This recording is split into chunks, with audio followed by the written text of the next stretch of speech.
nga kolumbiana te vajza e dimrit nga 1 qershori vitit 2018 tek 1 qershori 2026. Nuk kishe një arsenal hitesh pas vetes, kishte vetëm një këngë, quhej Kolumbiana, dhe mjaftoi për të bërë sensacion nga klabet e natës ku e kërkuan me ngulm që të mbushte sallat që po e kërkonin me një etje të shumtë. 8 vite më vonë, në mbrëmjen e 1 qershori 2026, muaj ku Tajna ka vullosur hitet e saja edhe pse lindur në dhjetor, në murt historike të lidhjes shqiptare të Prizrenit, u rikthye historia e asaj vajze që këngën e parë e ktheu në hit, por që koha e dëshmoi se është shumë më tepër se kaq. U shfaq një dokumentar kushtuar rrugtimit të saj artistik, por në thelb ishte një rrëfim mbi lindjen e një universi muzikor të quajtur Genesis. Ishte një mbrëmje larg zhurmës së tepërt, mes miq, bashkëpunëtorësh dhe njerëzve që e kanë ndjekur me zemër rrugtimin e saj dhe fare pak koleg. Një fest jo për famën, por për procesin,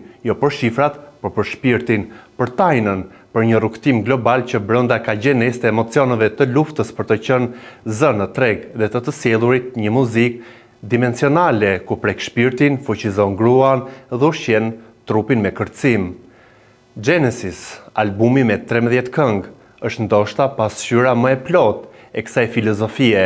një projekt që nuk kufizohet nga zhanërat, por i përqafon ato, një album dimensional ku secila këngë duket si një portë drejt një bote tjetër emocionale, dhimbja dhe forca, ringritja dhe vetmia, sensualiteti dhe rebelimi, tradhtia dhe dashuria, nostalgjia dhe adheu vatani.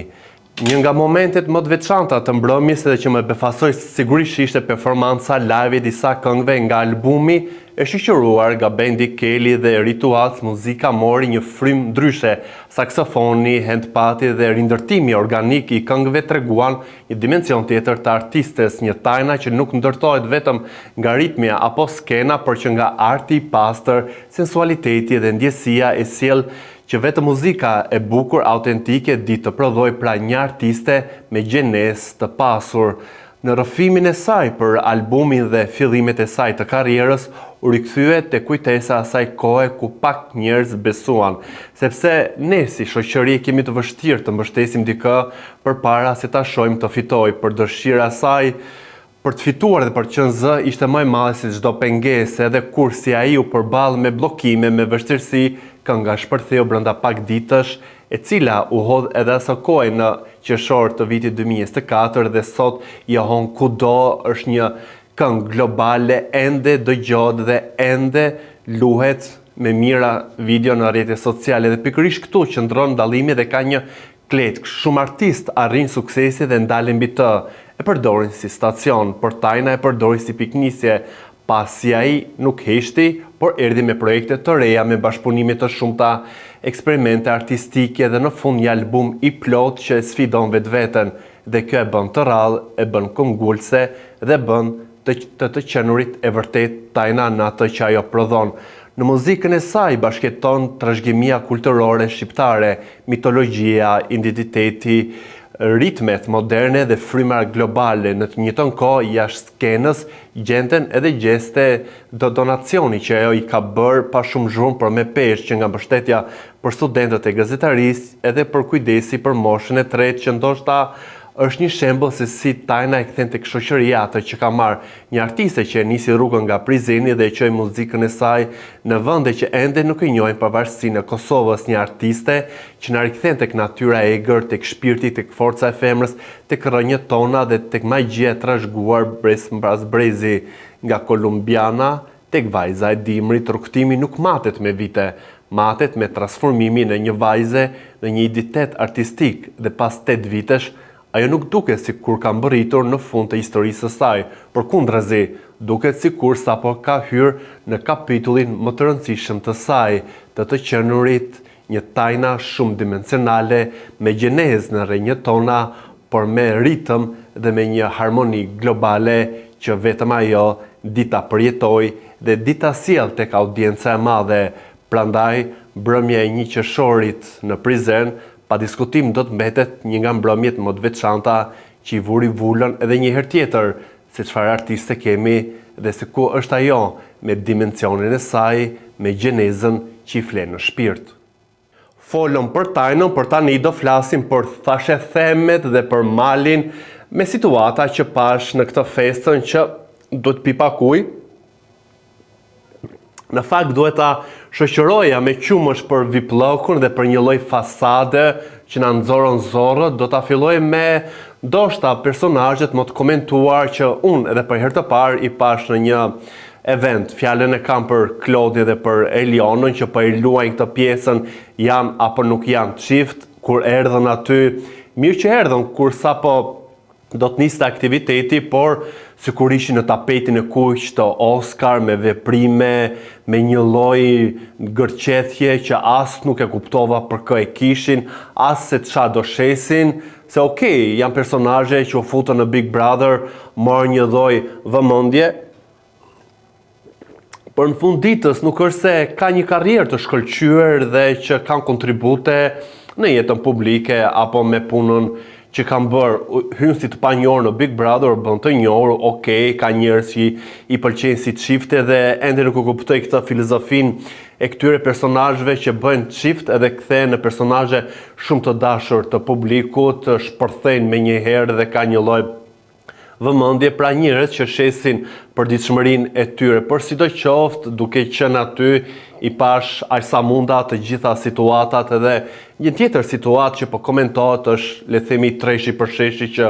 nuk vijon të jetë i njëjtë, por nuk ka pse të vijoj të jetë i njëjtë që pas daljes nga Big Brotheri, se për disa në rastin konkret Klodi dhe Eliona që nuk ka një profesion dhe që do t'i shikoj me sa dëgjova si antar jurie tek Supernova, në ana tjetër Londrimi është artist dhe kërkon të jetë në këtë fushë pa u përlyr dhe pa qenë, siç ja thash edhe ati, si një lloj puple në këtë showbizin ton ku lajmet të rëndomtë dhe lajmet që nuk kanë ndonjë bazë, thjesht thashë theme, jo flirte, jo foto, jo atje, jo këte, nuk e di pse po mpihet shumë ujë ku flas për këta vibatan, por më duhet të konsumoj se ai shumë të ndritur janë. Por sidoqoftë pash një lloj tendence fasade të jashtëzakonshme të Klodi dhe të Elionës, siç u shpreha sikur ishin në tapetin e kuq, sikur vëmendja ishte tek ata dhe pse erdhën duar bosh për Tajnë dhe ky element e pash pothuajse tek 99.9% të ftuarve që erdhën duar bosh, asnjë buqet me lule nuk sodhen për personin që i ftoi në këtë aktivitet për Tajnën, nuk besoj që do u kushtonte diçka një tuf me lule, por sidoqoftë u diskutua kjo treshi për sheshi, mu duk një lloj tjetër fasade Elionës dhe Klodit që shkuan tek vendi ku ishte Londrimi, i cili kisha ardhur me ekipin e tij të ri që nuk po interesonte se ku do të ulte në fillim apo në fund të karrikeve, ishte në atë comfort zonën e tij pa bërë ndonjë veprim të egzageruar, shumë i qetë, shumë i matur, shumë me këmbë në tokë, shumë paqësor, shumë falendërues për njerëzit që e takonin dhe i jepnin një përshëndetje, e komplimentonin apo edhe e uronin për epinë e re që kanë nxjerrë me këngën After Party. Pra, nuk e pash as pak, me thënë të vërtetën, shumë ta hallakatur për të marrë vëmendjen apo për ta rrëmbyer siç ishte çifti në fjalë që pastaj kur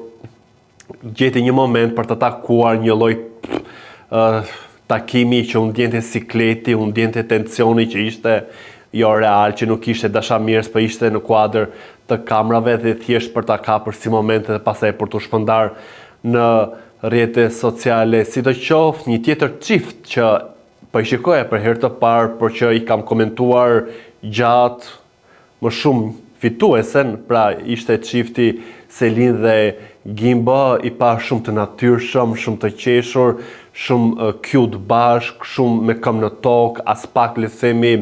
duke fluturuar, ishin koshient se ku ishin dhe këtë duhet të respektonin, dhanë të arturkitjet aty ku duhet dhe respektuan Tajnën në aq sa ato mundën, se nuk është se qëndruan deri në fund, por që nuk bën këto skena, dhanë ato intervistat për mediat që ishin prezente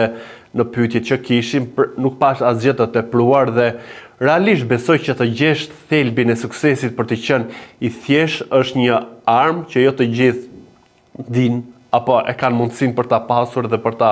kuptuar ku ka më mirë se t'jesh me këmbë në tokë, ku ka më mirë se t'jesh i vetëdijshëm për çfarë ti je dhe për çfarë do të jesh i lidhur me publikun. I pa shumë cute bashkë, i pa shumë të lezetshëm, kishin një harmoni natyrale dhe as pak të sforcuar, pra për ta shitur duke ditur që aty ka kamera dhe duke ditur që pa diskutim janë në qendër të vëmendjes edhe gjithçka që do të filmonte apo do të fotografonte në këtë aktivitet padyshim do të shkonte në gojën e Miletit, në xhirin e rrjeteve sociale, por nuk bën asgjë për të treguar apo nuk bën asgjë për të shkuar aty ku ata shkojnë, që padyshim e kanë të gjithë interesin e publikut dhe të gjithë dashamirësinë atyre që i shikojnë bashkë dhe i pëlqejnë. Më duken tepër cute bashkë, shumë të lezetshëm, me një vibe shumë pozitiv. Gëzuar. Kishte edhe personazhe publik që kishin ardhur aty, mos e shumti për të treguar që ne jemi këtu, jemi VIP-a, dhe kjo tendenca për të ekspozuar, për të reklamuar, është sigurisht e kuptueshme, pash që kishte bërë viral një tjetër situatë tensioni midis një kolegu dhe çiftit të parë që unë fola, por sidoqoftë kjo vjen edhe nga një lloj fodulloku dhe nga një lloj egzaltimi që ti nuk e kontrollon dot dhe nuk e menaxhon dot situatën ku je, ndoshta vjen edhe nga një lloj ndjenje narcisizmi, por duke mbetur dhe duke i komentuar, se nuk është se i kam komentuar edhe ku kam dalë nga Big Brother, prandaj dhe kam refuzuar që të jem në për këto emisionet në Prishtinë, jo sepse jam tekanjoz, por sepse shikoj që në fakt të komentosh dhe të flasësh për dikë që del nga një format si Big Brother, nuk është se të jep ty do një lloj komoditeti apo që të ndash opinione për ato që bëjnë, por përsa kohë shesin, le të themi, ato që kanë veten, ekspozimin dhe gjithçkaje që bëjnë, pra si një lloj influenceri, nuk e shikoj dhe nuk e kam parë kur me vend, por përsa kohë isha aty prezent, se kam parë dhe kolegë që kanë folur që nuk kanë qenë as pak prezent në aktivitetin e Tajnës, por që kanë komentuar situatat aty,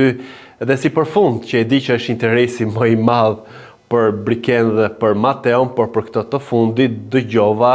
që mund t'i futet rrugës së muzikës. Ndjekësit e kanë kërkuar vazhdimisht ku ka qenë në Big Brother që t'i realizohet një këngë qoftë nga produksioni apo qoftë edhe nga producentët jashtë që e kanë parë Mateon duke kënduar në mënyrë të lirshme, jo që e kemi parë si artist angazhuar në këtë fushë, si i përket një fushë tjetër, por që është e vërtet, dëgjova që ka kërkuar t'i bëhet një këngë, nuk e di a do ta lidhje me situatën ku po përflitet për këtë ndarjen me Brikenën, apo do t'jetë diçka aty si një projekt i parë për të futur pjesë e një fushë të re siç është muzika, mbetet për të parë, edhe pse nëse do t'japja mendimin tim, këto eksperiencat apo këto eksperimentet që bëjnë personazhet që ka një audiencë apo që dalin nga formati Big Brother, do të ishte e mira të fokusohen në diçka që ata japin maksimumin e tyre dhe jo të kapërcejnë në fusha, se Mateon do ta shikojmë edhe antar jurie të Shizën Topi, do ta shikojmë te Top Arena nëse do të jetë apo jo, edhe tani siç unë po të regoj me ju që mund t'i futet fushës së muzikës, ai është dhe ka pasion fitnessin, ka pasion këtë fushë të jetës, besoj që do t'jetë e mjaftueshme dhe e bollshme për të përqendrohet në këto që bën dhe jo. Por nëse ka zë dhe padyshim askush nuk e ndal askënd, t'i ndjek ëndrat, t'i ndjek dëshirat që ka dhe të prek momentin e ti. Paka shumë kjo është e gjitha në ato që unë kam parë dhe momentet më pikante që u komentua dhe në rrjetet dhe në për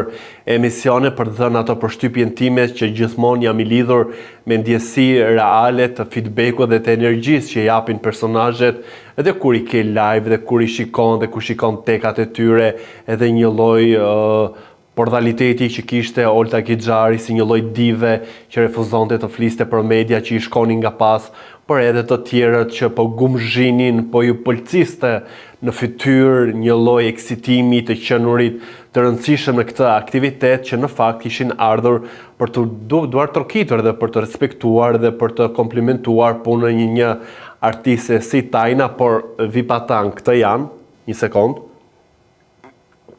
gëzuar për vipatan që bëjnë gjithçka për të rënë në sy, duket se ka një lloj bashllëku dhe gjejnë këto aktivitete për të shpërfaqur veten VIP-ave që fola u takofshin në aktivitete të tjera dhe sa më shumë popullor, sa më shumë në këmbë në tokë, si në fund të ditës fama është momentale, nuk zgjat për jetë, luma i që qëndron real, luma i që qëndron i vërtet me publikun, pasi kështu fiton më shumë gëzuar.